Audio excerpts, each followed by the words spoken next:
We always have the power to have no opinion. We don't have to decide that it's good or bad. We don't have to decide that it's urgent or not. Just let the weather be the weather. This political situation be that political situation. It doesn't have to be good or bad. We don't have to have an opinion about everything. Marcus Aurelius writes about 500 or so rules for living, insights, riffs, observations about the human condition and Stoic philosophy in his famous meditations. We don't know how he organized it. We don't know what his favorites are. We don't even know if he would have wanted it to be published. And it can be a bit unwielding and intimidating for people. Which translation? Where do I start? What are the best? What are the worst? Which ones are true? Do some of them contradict? Sure. So I'm going to make it really easy for you, and I'm going to narrow it way down. In today's episode, I'm going to give you 50 of the best meditations and ideas from Marcus Aurelius and his meditations. If you want tranquility, you have to do less. It's about doing less. It's about saying no more. The question we have to ask ourselves constantly is this essential? Because most of what we do and say is not essential. And when you eliminate the inessential, he says that's good in and of itself. But secondarily, you get the benefit of doing the essential things better. You have to say no. You have to say no.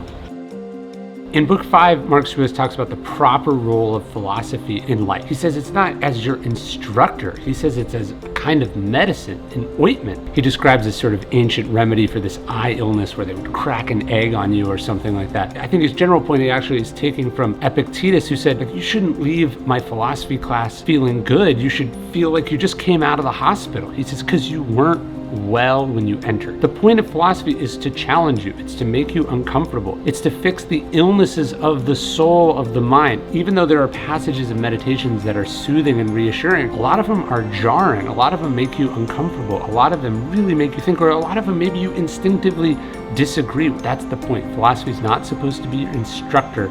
It's supposed to be a kind of medicine. Several points in meditations, Marcus Aurelius summarizes what are, in effect, the 3 disciplines of Stoicism that you need to know always. Perception, how we see things. What part of this is in my control? What isn't? What is it actually? How do I see it as clearly as possible? Then the next step is, what are you going to do about it? What action can you take? And then the third part is the will, the fortitude, the strength, the perseverance that you bring to bear on that problem, obstacle, situation. Perception, action, will. That's the essence of Stoic philosophy, which Marcus organizes meditations around and returns to repeatedly over and over again. Marcus Aurelius would have been cheered everywhere he went. There would have been parades. He's given a Roman triumph. They build statues of him. They flatter him. In every room, he's the most important person there. Yet he has this remarkable way of describing all of that. That clapping is the smacking of hands. He says that cheering is the clacking of tongues. Doing that contemptuous expression, the idea that this stuff doesn't matter. Let's see it as it actually is. Don't just take it for granted that at a standing ovation says something special about you, that obviously being all these people talking about you is important. Think about what it actually is. Think about what it actually represents. Break it down and see it in this skeptical, almost cynical light, and it loses its power over you. Almost every smart person that's ever lived has loved reading. They love books. They lose themselves in books. And yet, why does he write at the beginning of Meditations that he needs to stop reading to throw away his books? Well, it's because any virtue taken too far can be a vice, right? Marcus Aurelius probably loved going into his books because his books were simpler than the job that he had. His philosophy texts were cleaner and clearer than the complicated moral ambiguities of life. He was saying that a philosopher has to be a doer, not just a thinker. And in fact, the Stoics, they didn't like what they called the pen and ink philosophers, the people who were just readers. They weren't doers. It's good advice. It's wonderful to read, and you should read as much as possible. You can't live in there. You have to live in the real world. You can imagine that as the emperor of Rome, people had a lot of strong opinions about Marcus. They thought he was the best in the world. They thought he was the worst in the world. They thought he sucked. They thought he was amazing. He would have been bombarded with opinions about him. He has to not think about it. He has to set his own standard. He has to keep his own inner scorecard. He says at one point in Meditations that the perks of his job is that you can earn a bad reputation by doing good deeds. Think of someone like Harry Truman, who makes a bunch of momentous, critical, probably the correct decisions, but he leaves office one of the least popular presidents in American history. That's what Marcus is talking about. People have strong opinions about what you do, but you have to set your own standards, your own scorecard. You have to do the right thing because it's the right thing, not because it's going to make you popular, or conversely, not concerned whether it might make you unpopular. Objective judgment now at this very moment. Unselfish action now at this very moment. Willing acceptance now at this very moment. He says that's all that you need. That's the formula for turning an obstacle upside down. First, you have to see it clearly. Second, you have to focus on what's possible, what you can do for others here. Third, you have to accept the parts of it that are outside your control. You have to bring a kind of fortitude and a strength to it. Perception, action, will. That's all that you need. Philosophy can feel like this impractical, inaccessible thing, but Marcus Aurelius writes in Meditations, he says, no role is so well suited to philosophy as the one you're in right now. He says, it stares you in the face. And of course, he's talking to himself. Of course, he's talking about being emperor. But if it stares the emperor in the face that no role is so well suited to being philosophical as that, I think it's also true for being a janitor, for being a stay-at-home parent, and being an astronaut.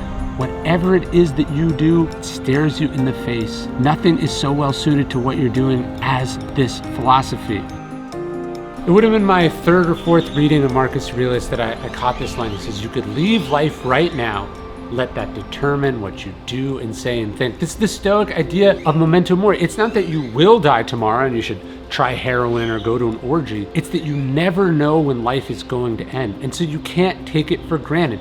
You cannot take it for granted. Steve Jobs learned from his father, who was a carpenter, the importance of caring about the craft, how something was done, even the parts that no one would see, like the back of a fence or the back of a drawer. That's why the inside of a MacBook computer is beautiful, even though your average user will never crack it open and see. Again, Meditations being a book for the author, not for the reader, is so fascinating. Marcus Aurelius is writing in Greek, not in Latin, because at that time, Greek was the language of philosophy. It was a harder but a more beautiful language. He quotes from memory perfectly these obscure passages from philosophy. He makes these observations about the way that grain bends or the flecks of foam on a boar's mouth. He was a beautiful writer just for himself. That's one of the reasons I slaved over this edition. I just wanted it to be amazing and beautiful, to reflect the workmanship and the craftsmanship of Meditations itself. And I just always think of that lesson from Marcus and from Steve Jobs, that it doesn't matter whether other people will see it, whether it's in your journal or for publication. You have to care about what it is and how it's made. My friend Stephen Pressfield talks about the resistance, the thing that gets in between us and what we want to do. He says, nobody says I'm never going to write my symphony. He says, I'm going to do it tomorrow. Marcus Aurelius struggles with the resistance too, like all of us. He says, you could be good today, instead you choose tomorrow. We put it off. And actually Seneca says something similar. He says, the one thing fools all have in common is that they're always getting ready to begin. The point for Marcus was that you do it now, not later, you do it now. Concentrate like a Roman, Marcus Aurelius says. Concentrate on doing the thing in front of you as if it was the last thing you were doing in your life. I think about that pretty often, that it could be the last time you send this email. It could be the last time you have this conversation. It could be the last time that I sit down to write or that I sit down to make a video. So am I going to be fully present? Am I going to concentrate? Am I going to do my job? Am I going to meet the standards of my people, of my profession, my history? Am I going to concentrate like a Roman? Am I going to do it like this thing matters? Like I might not get another opportunity to do it. To me, that's the test. That's the standard to try to meet every day that you are lucky enough to be alive. A few years ago, a friend sent me an email, came in the afternoon or the early evening on a Friday, opened it, and then I was like, you know what, this is like I got a lot to deal with here, and I marked it as unread, and I said, I'll get to it on Monday. And he dropped dead on a hike on Sunday. This is what the Stoics are talking about when they say, memento mori, when they say you could leave life right now. And one of the most haunting passages of Marcus Aurelius, he talks about how as you tuck your child in at night, he says you should say to yourself, they will not make it to the morning. His point was meditating on the fact that this could be the last email that you get from this friend. This could be the last time you sit down to coffee. It could be the last family vacation that you ever go on, for you or for them, right? And that we can't take people or places for granted. I don't think Marcus is doing this exercise, meditating on the loss of his child, to disconnect, to detach from them. The opposite. It's to connect more deeply with them, to remind himself what was truly important, which was the present moment. And his other brilliant meditation on the ephemerality of life, he says, you're afraid of death because you won't be able to do this anymore. You won't be able to wait in line at the DMV. You won't be on another stupid, pointless conference call. So much of what we spend our life doing is a complete waste. And then we say we're afraid of death. We say we feel like we don't have enough time. You do have enough time. You just have to.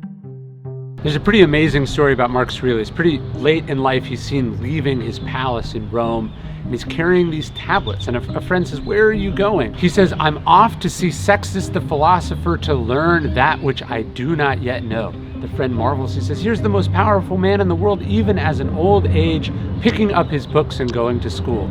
I think that's, in effect, what Marcus is. He remains a student. It's his notebook. It's his exercise book. It's his workbook.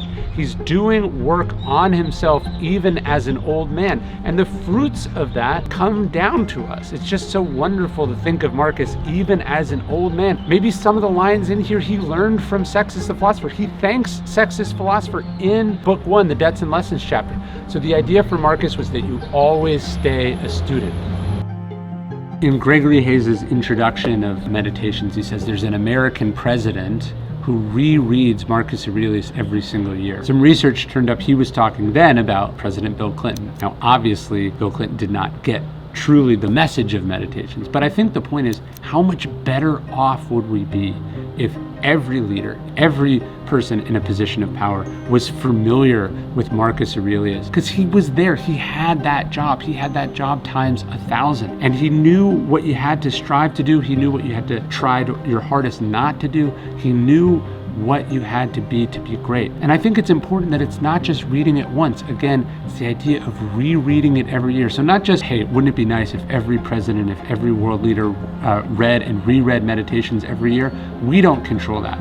If you reread it every year, what would you learn? What would you take out of it each and every time? I know that I've taken something new out of it each time I've picked up this book, as I have now for almost 15 years.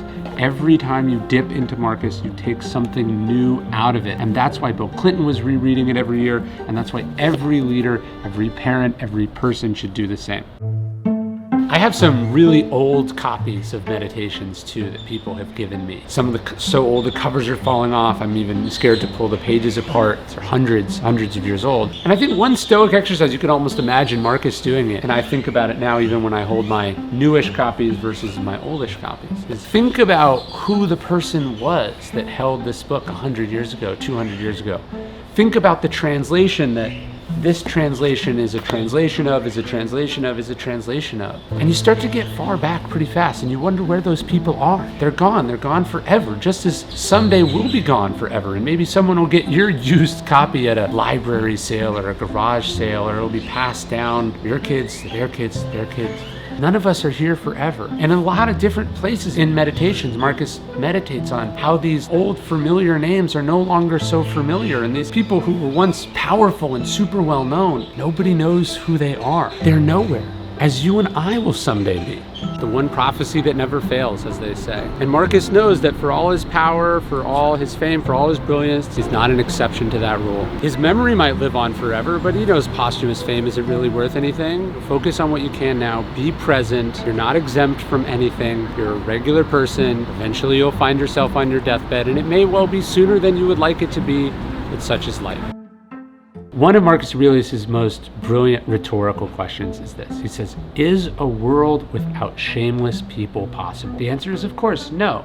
And he says, okay, so you've met one of them. They're one of those people. You know that it's impossible for the world to exist without them. You know inevitably, statistically, you will run into one of them. That's it. He says, reminding yourself that this person is one of a certain number helps you not get so upset about it, not be so surprised by it, and most of all, not despair by it. Most people are the opposite of that person. And I think for the word shameless, we can plug in all sorts of things. People who lie, people who steal, people who cheat, people who do all the things that we don't like. A certain percentage of them are always going to exist and always have existed. And better yet, when we remind ourselves still that they are the minority, we can find a way to categorize them, accept them, and then move on. One of the most compelling and jaw-dropping parts of meditations comes at really the beginning, the opening of book 2. But book 1 is Debts and Lessons. I'll talk more about that later. He says, today the people you will meet will be jealous and stupid and annoying and frustrating. He lists all the things that people are going to be like today. And part of this is just the Stoic idea of being prepared, right? The unexpected blow lands heaviest. If you think people are going to be amazing and kind and get out of your way and you're going to only hit green lights, you're going to be sorely disappointed. But he says the point is not to think about how shitty and awful people are. Not at all. You have to realize why they are like this. He says it's because they don't know good from bad. They don't have the same training as you, but they are still like you. He said you cannot allow them to implicate you in their ugliness. He says we were meant to work together. We are brothers and sisters. And so what meditations begins with this seemingly depressive note, but if you stick with it, and I think this is such an important lesson that you get from reading Marcus over and over again, if you stick with him, you realize that beneath this honesty, this bluntness, this matter-of-factness is a huge caring heart, a heart that will not allow itself to harden or be turned against other people. In Meditations, Marcus Aurelius says we have to be more like a boxer or a wrestler than a dancer. He says we have to be dug in and ready for sudden attacks. You know, he saw life as a battle. He saw fate as being indifferent to us, but also dealing serious blows to us. And if you're not ready for it, if you think life is a dance, if you think life is fun, if you think everything's gonna be all right, then man, fortune has some real surprises in store for you. And if you look at Marcus's life, that was true. One thing after another. He was ready for it.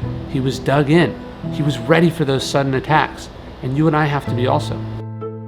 At one point in Meditations, Marcus Aurelius says, avoid false friendship at all costs. He says nothing is more painful, nothing is worse. And he knows this from experience. I tell an obstacle is the way, the story of Marcus being betrayed by Avidius Cassius, his most trusted general, one of his best friends. He declares himself emperor, essentially attempts to orchestrate a coup. Marcus Aurelius knew that although we wanted to be trusting of people, although we wanted to assume the best in people, we had to understand that people were not perfect, people could be led astray, people could have evil intentions in their heart. We have to be aware of this and we have to be prepared for it. So we can imagine when Marcus comes to the end of life and realizes he's going to die.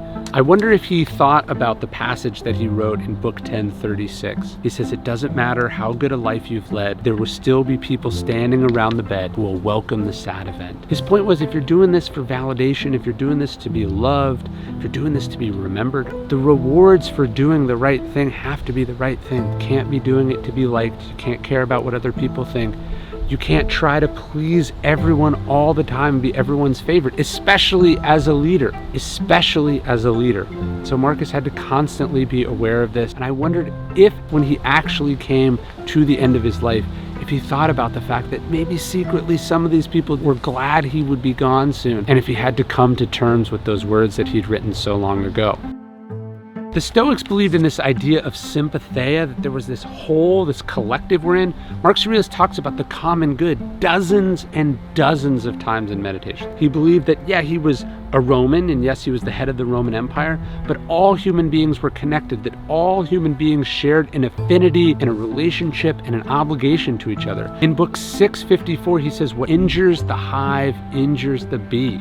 What's bad for the hive is bad for the bee. What's bad for the bee is bad for the hive.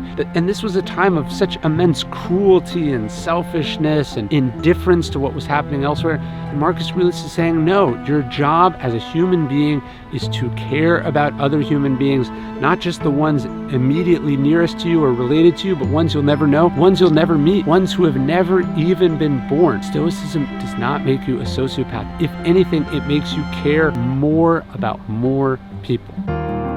Obviously, Marcus is an idealist. Obviously, he's a perfectionist. Obviously, he wants to be good and he wants other people to be good. Yet he's also pragmatic. He's also realistic. He says in Meditations, don't go around expecting Plato's Republic. Cicero says of Cato that he acted as if he lived in Plato's Republic instead of the dregs of Romulus.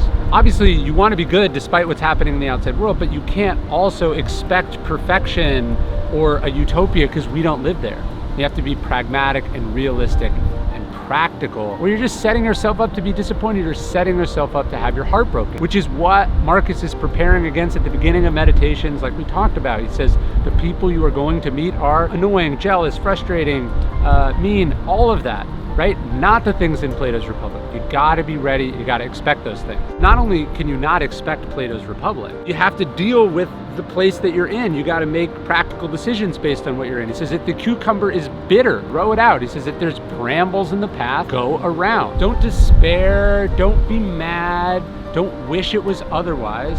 Just get to work, start where you are with what you have, and build from there. Marcus Aurelius is clearly very strict with himself. Meditations is one rule, admonishment, almost impossible standard that he's setting for himself after another. And yet, we're told by historians, the brilliance of Marcus is that his strictness was limited solely to himself. Tolerant with others, strict with yourself. Conscious of the fact that it was called self-discipline for a reason. You control yourself, you control the standards you set for yourself, but you have to be tolerant and understanding of other people. In another part in Meditations, he chastises himself for not being a better forgiver of faults. And that's what we have to cultivate. This practice should make us better, also more forgiving and tolerant. It would be a mistake to see Marcus Aurelius as perfect. He wasn't perfect because no one is perfect. He's a human being. Marcus instead was trying to get better always. Meditations was Marcus Aurelius writing notes to himself. When Marcus Aurelius warns against having a temper or being afraid of death or being ambitious or any of the things that he talks about, he's not lecturing you, he's lecturing him. Probably because he just lost his temper. Probably because he struggled with that. So you don't want to see Marcus as perfect. You want to see Marcus as a fellow human being striving to be their best, just as you and I are striving to be our best. In book 12 of Meditations, Marcus Aurelius says, "It never ceases to amaze me. We love ourselves more than other people, yet we care about their opinions more than our own." I thought about this when my first book of Stoic philosophy came out. I'd worked really hard on it. I knew how many copies it sold. I knew what it deserved, and there it was, not on the bestseller list. It got skunked for some inexplicable reason. And I had to remind myself, my judgment of the book is what counts. My opinion is what matters here. So often that's what we do. We like a shirt, or we like a show, or we like this, or we like where we live, and then other people say, well, that's not cool, or that's strange, or that's weird, or it's incorrect for the following reasons. And we give up our own internal sense of what we like or dislike, what's right or wrong, to do what everyone else is doing. Sanity is tying your success to what you say and do. He says insanity is tying it to what other people say and do. So to me, this is one of the most powerful lessons of Marcus, that even the Emperor of Rome was struggling with it, I think, shows how difficult it is to maintain that inner scorecard, that inner compass. Everyone around you is thinking or saying something differently than you. In one point in Meditations, Marcus Aurelius tells himself to take Plato's view, to zoom out, to see things from above. And he does that. He talks about how enormous armies fighting over a border or a whole country could be not that dissimilar from a far enough view to ants fighting over a piece of food on the ground.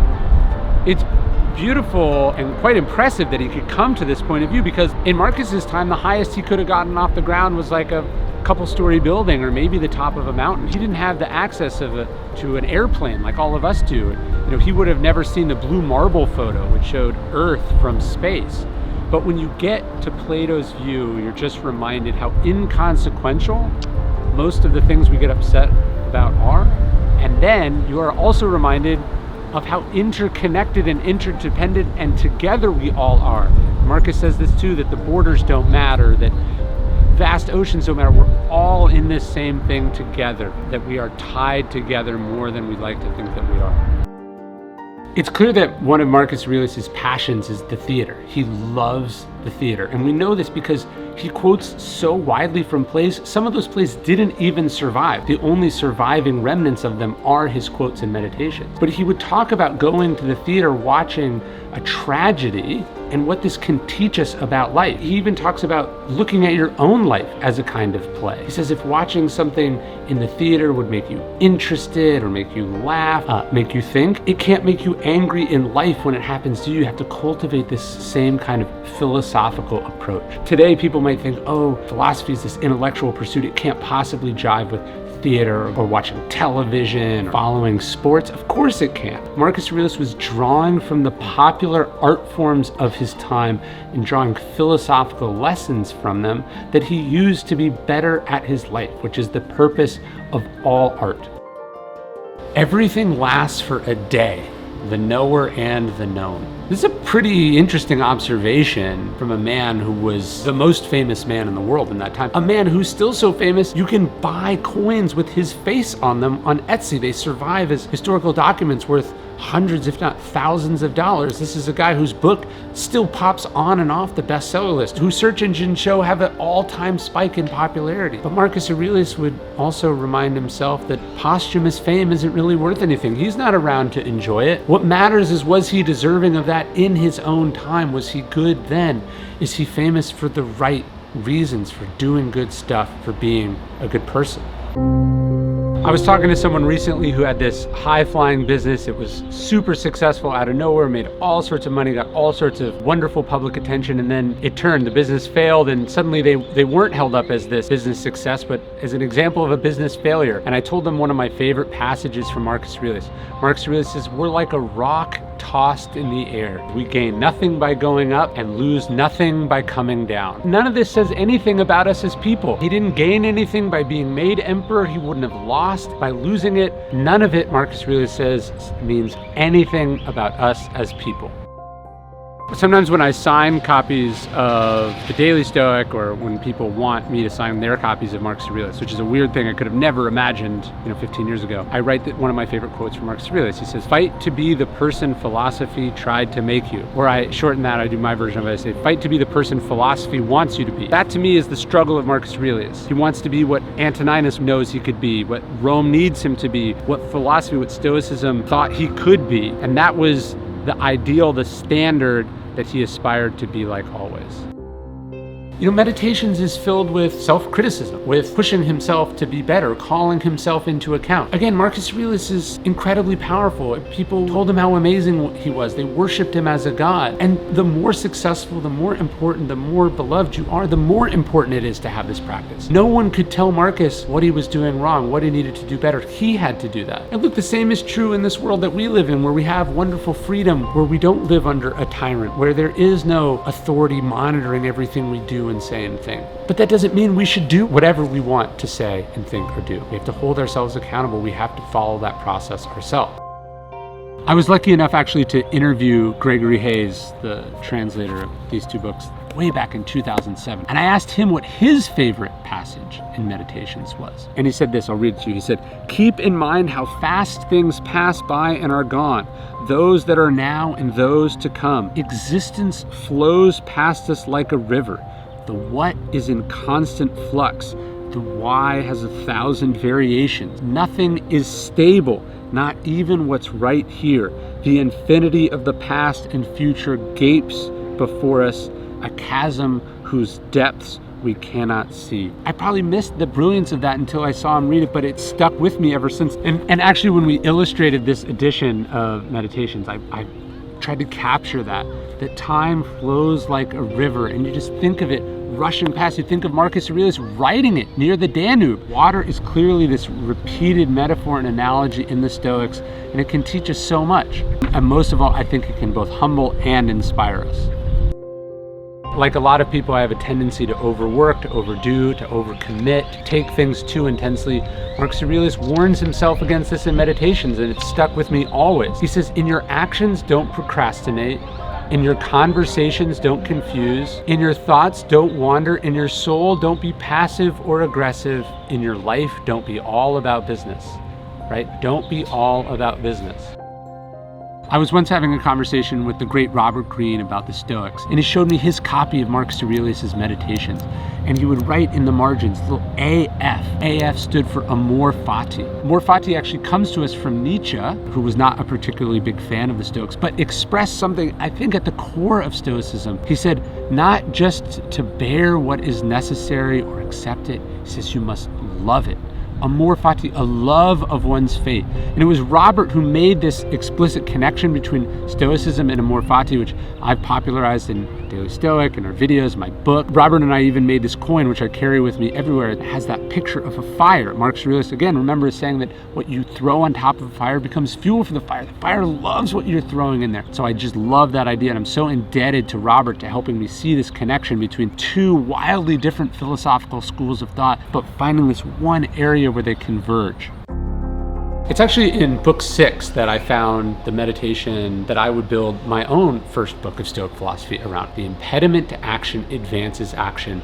What stands in the way becomes the way. He says, look, stuff can get in the way. You can be impeded. He says, but nothing can impede your intentions or your dispositions. He says, the mind can convert to its own purposes the obstacle to our acting. That's the power of Stoicism, that we always have the opportunity to practice a virtue. We don't choose where we are. We don't choose what's happening. But if you accept the obstacle and work with what you're given, Marcus Aurelius says in Meditations, an alternative will present itself. Another piece of what you're trying to assemble, action by action. Acceptance can seem like this weakness, that it's stopping you from moving forward. In fact, acceptance means this door is closed. Now I can go try this other door. You first have to accept that the obstacle exists, that it is real, that it has constraints or impediments or difficulties, to then decide what you're going to do about it. Are you going to go around? Are you going to go over? Are you going to use the weight of it against itself? It's an opportunity to do this other thing you couldn't have done under ordinary circumstances.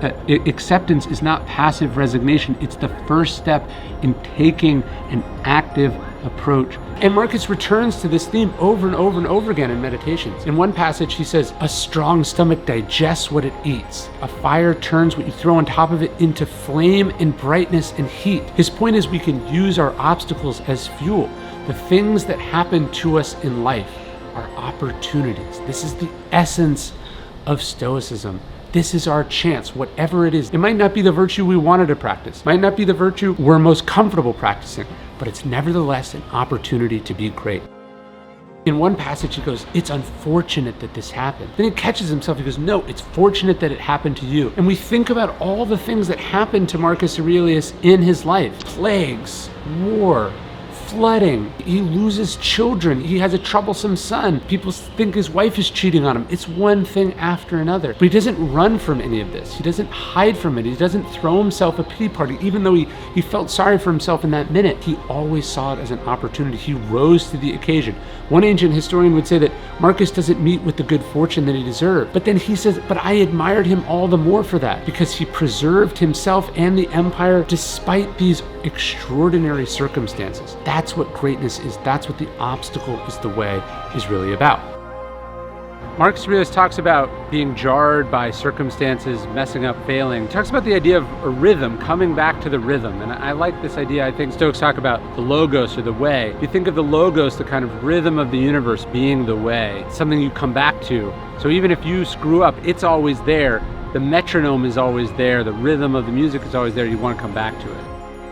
Marcus Aurelius says that no matter what's happening in the world, no matter what other people are doing to us, we always have this superpower. We always have the power to have no opinion. We don't have to decide that it's good or bad. We don't have to decide that it's urgent or not. We don't have to decide anything about it at all. We don't have to think anything about it at all. You can just let it go. You can let it pass by. You don't have to figure it out. You don't have to have a hot take on it. Just let the weather be the weather. This political situation be that political situation. It doesn't have to be good or bad. We don't have to have an opinion about everything.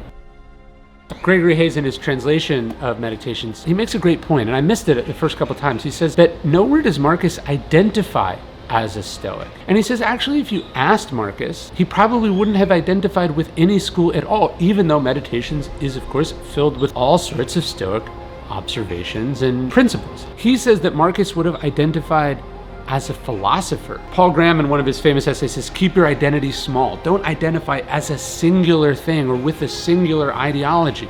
You want to be a free agent. This is why Seneca quotes so much from Epicurus. He read widely, he understood widely. The point is not to be a Stoic philosopher. The point is to be a philosopher, a lover.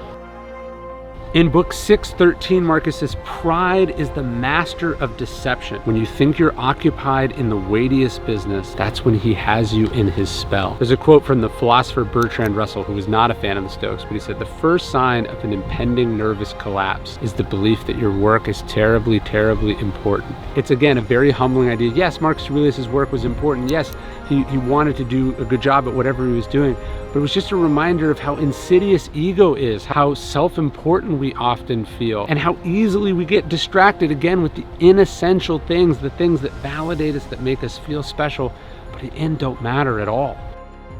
In Meditations, Marcus Aurelius is constantly pointing out how few people remember the emperors who came before him. Who remembers the name of Vespasian? Who remembers this person from Hadrian's court or that one? All these names are forgotten. But he's saying this to remind himself that one day the name Marcus Aurelius will sound unfamiliar. And indeed, for hundreds of years it was. I mean, how many people even watching this video know much more about Marcus Aurelius than he was the old guy in the movie Gladiator, right? Even the most famous person in the world, the person they carved statues out of stone, whose name was emblazoned on buildings. So few people know of him today, and that should be a humbling reminder.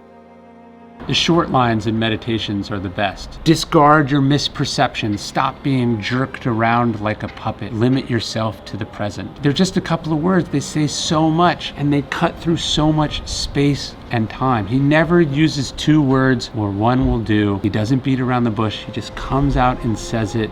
And the advice is so clear and so obvious. Try to imagine the Emperor of Rome, this man of enormous power and wealth and prestige, trying to tell himself not to be a person of too many words or too many deeds. Pretty remarkable that he's even at that level talking about simplification. He's talking about modesty, talking about restraint. It's a beautiful thing and a very rare thing, to be sure. I hope you like this video. I hope you subscribe.